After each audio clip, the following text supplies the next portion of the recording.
એ જનક રાજાને પણ ઉપદેશીને કહે. જનક રાજા તો વિધેયી હતા અને એ દેહથી પર હતા, કાંઈ નડે. પણ શ્રીજીમાં જે કહ્યું કે જનકે પણ કુસંગ કરવો નહીં, કે કુસંગ એવી વસ્તુ છે એ લાર અડી જ જાય.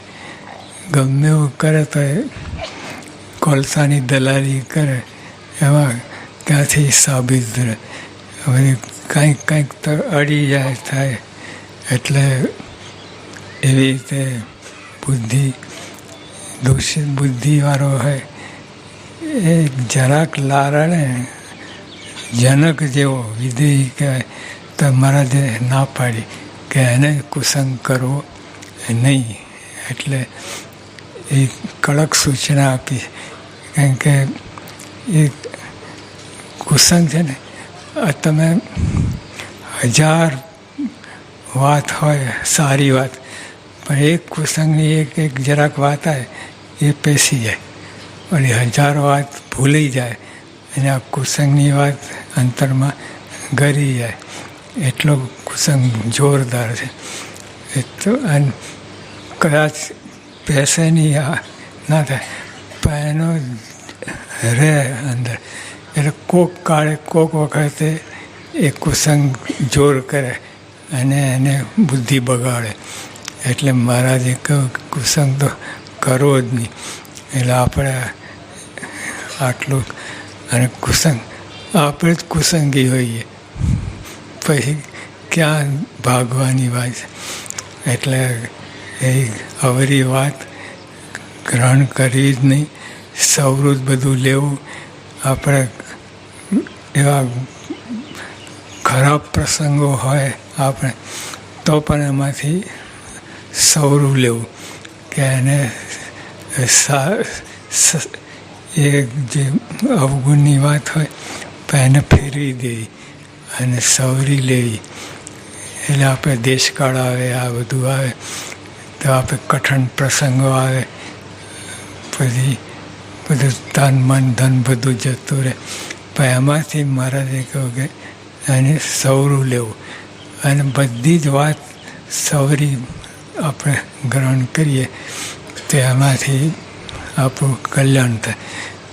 આ લોકનું બધી વાત તન મન ધન બધું જાય, પણ કલ્યાણ જે એ રહે, કલ્યાણ તો એ તો બહુ મોટી વાત છે. કલ્યાણ માટે તો આપણે જન્મ્યા છે, નહીં તો કરોડો જન્મ લીધા છે આપણે, એ બધું એળે ગયું.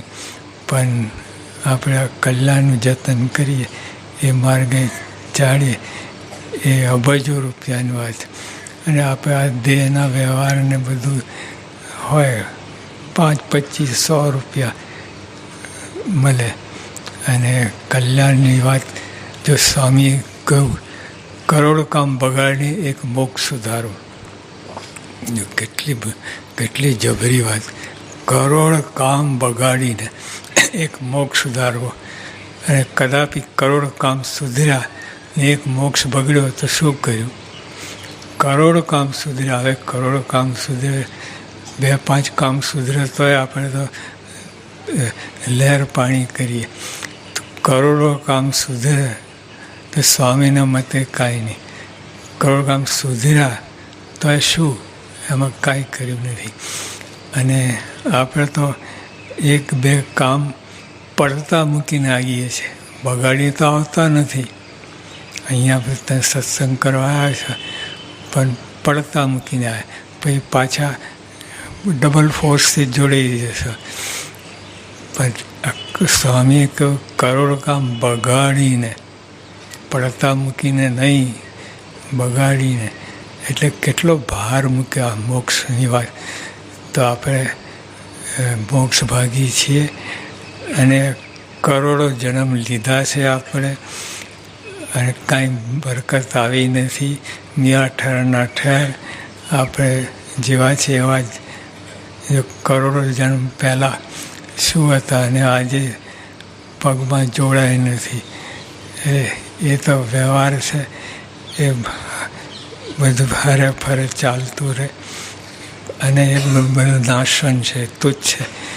એવા પણ કલ્યાણ જે મહારાજ મોક્ષની વાત કરી, ગુણાતીતાનંદ સ્વામી મોક્ષની વાત કરી, એ પકડી રાખવું તો બધું સાર હાથમાં આવી જાય.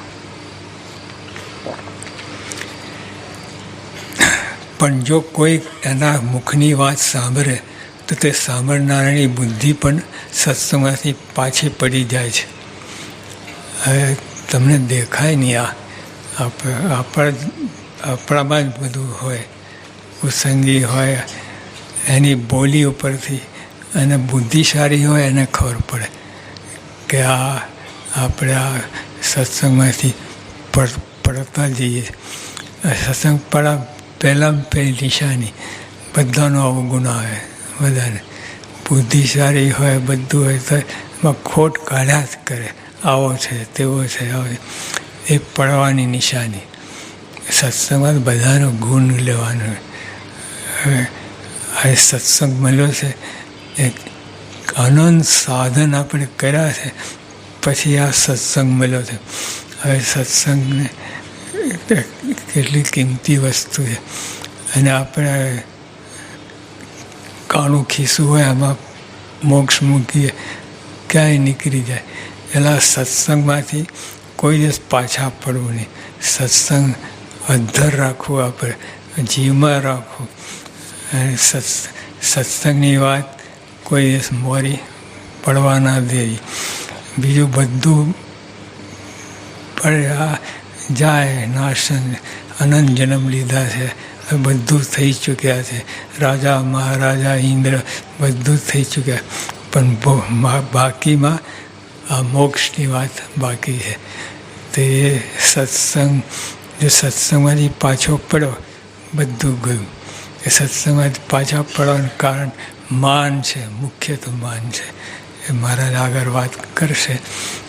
તો જે આપણે સત્સંગમાં આ સાચવવું, માન છે તો બધું કામ બગાડી નાખે. એટલે માનથી ચેતી જઈએ અને આપણે નિર્માની રહીએ તો આ સત્સંગમાં આપણે બહુ મોટી પ્રાપ્તિ થશે. માટે તો કલ્યાણ માર્ગ ક્યાંથી ચાલે, પણ જો કોઈક એના મુખની વાત સાંભળે તો તે સાંભળનારની બુદ્ધિ પણ સત્સંગમાંથી પાછી પડી જાય છે. હવે આપણે બહાર તો ક્યાં કુસંગ કરવા જવાના, પણ સત્સંગમાં જ જે મોરી વાત કરે એ સાંભળવી જ નહીં. જે મહારાજ પ્રથમના 17માં વાત કરી કે બધી ગમે વાત કરતો હોય પણ તોય એ જે મોરી વાત કરે એના મુખથી કે એ વાત સાંભળવી નહીં. કે હવે ભગવાન તો મળ્યા છે, પણ આપણે એવા ક્યાંથી ભાગ્ય કે આપણને કલ્યાણ હાથમાં આવે. અને બધી મોરી વાત કરે કે બધા સત્સંગ કરે છે, પણ કોને મોક્ષ થયો, કોને, એવી બધી મોરી વાત કરે.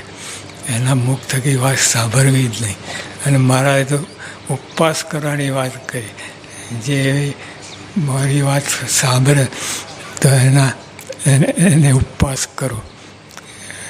એટલે કે બહુ સાચી વાત છે.